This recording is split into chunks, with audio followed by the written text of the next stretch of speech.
साहब है वो कहता है कि लड़काना में वो जीता है, मैं नहीं जीता हूं, और मैंने धांधली करके अपना शिकस्त को जीत में तब्दील किया है।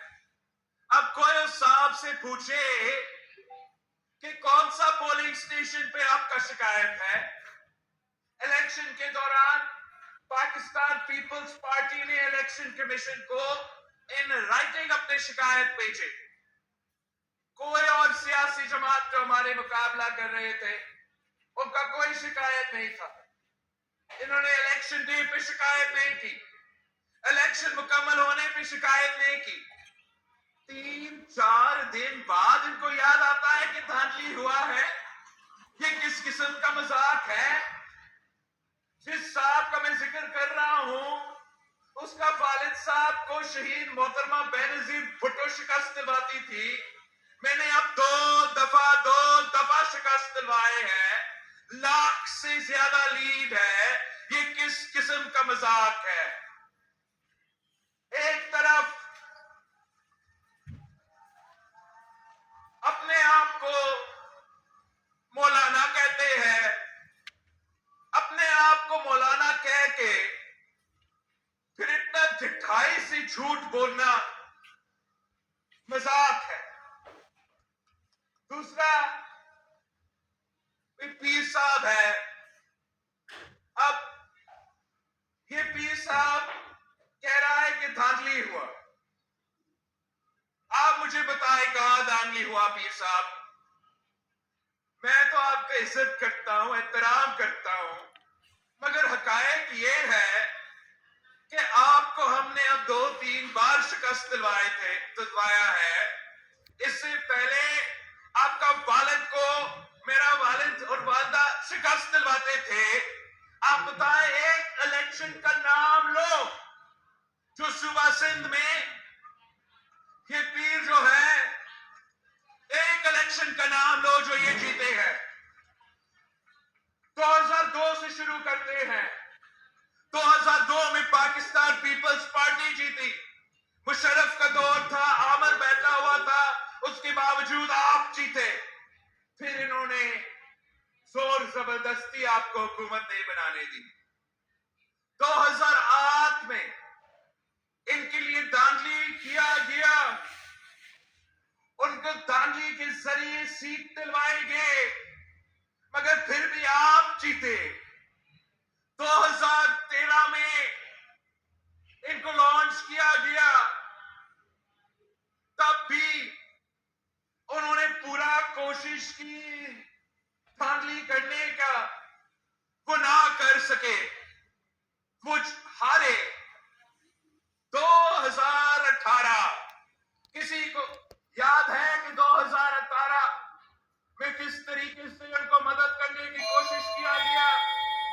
2018 में भी वो शिकस्त, और आज उसके दरमियान में बल्दियाती इलेक्शंस में उनको शिकस्त, बाई इलेक्शंस में उनको शिकस्त।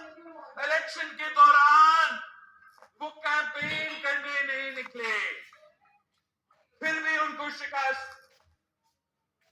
और अब वो कहते हैं कि वो धांधली करके उनको हरवाया गया। अगर उनके पास सबूत है वो सबूत लेकर आओ। आपके पास फॉर्म 45 है, पीर साहब के पास है, मौलाना साहब के पास है, तो हम धांधली में यकीन नहीं रखते हैं। आप लेकर आए वो फॉर्म 45। आप साबित करते हो तो आओ, साबित करो। मैं अगला दिन आपका मुकाबला करता हूं बाय इलेक्शन में, देखते हैं कैसे आप जीतते हो। वैसे मैंने 2 सीटें निकाले, वो 2 सीट निकाले तो एक को छोड़ना पड़ेगा।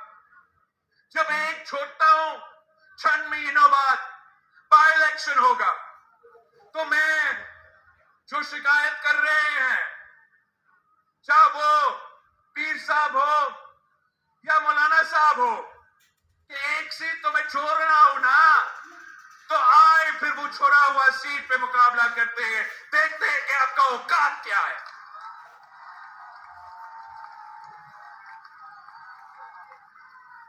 ये क्या असल में इनके दिमाग ये बड़ा बड़ा जलसे देख के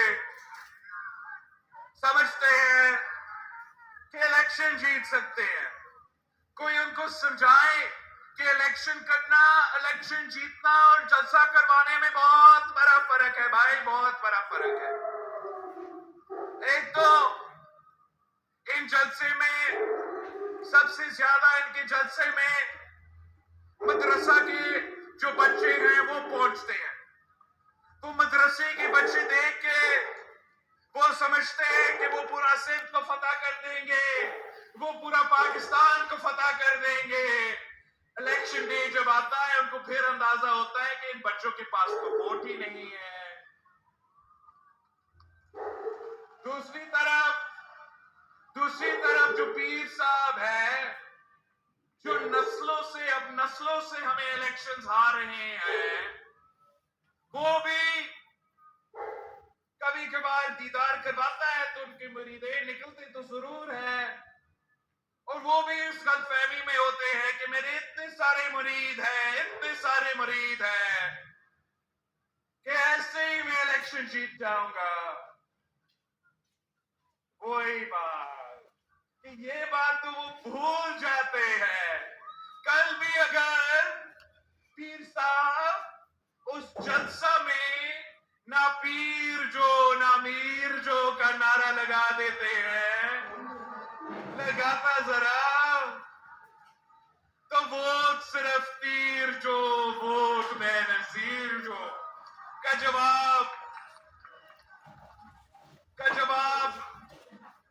जवाब उनको मिलता। अब ये कहते हैं कि उनको कहा गया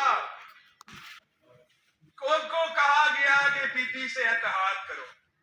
अब पता नहीं उनको किसने बताया, मैं आपको बताना चाह रहा हूं कि किसने मुझे बताया कि पीर साहब की जमात से इत्तेहाद करो।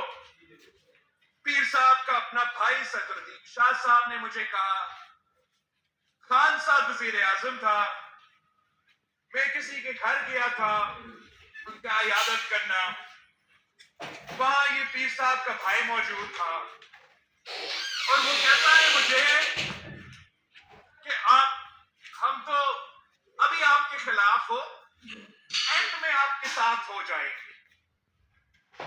ये क्या मतलब? एंड में आपके साथ, इसका मतलब ये था कि इलेक्शन से पहले मुला जो है वो हर डिवीजन में 1 सीट का मुतालबा कर रहा था और पीर साहब जो है वो 10 सीटें का मुतालबा कर रहा था। अब मेरे जियाले जीत चुके हैं, मैं कहां से ढूंढ के ये सीट इनको दिलवा दूं? मना किया, मुकाबला किया, शिकस्त दिलवा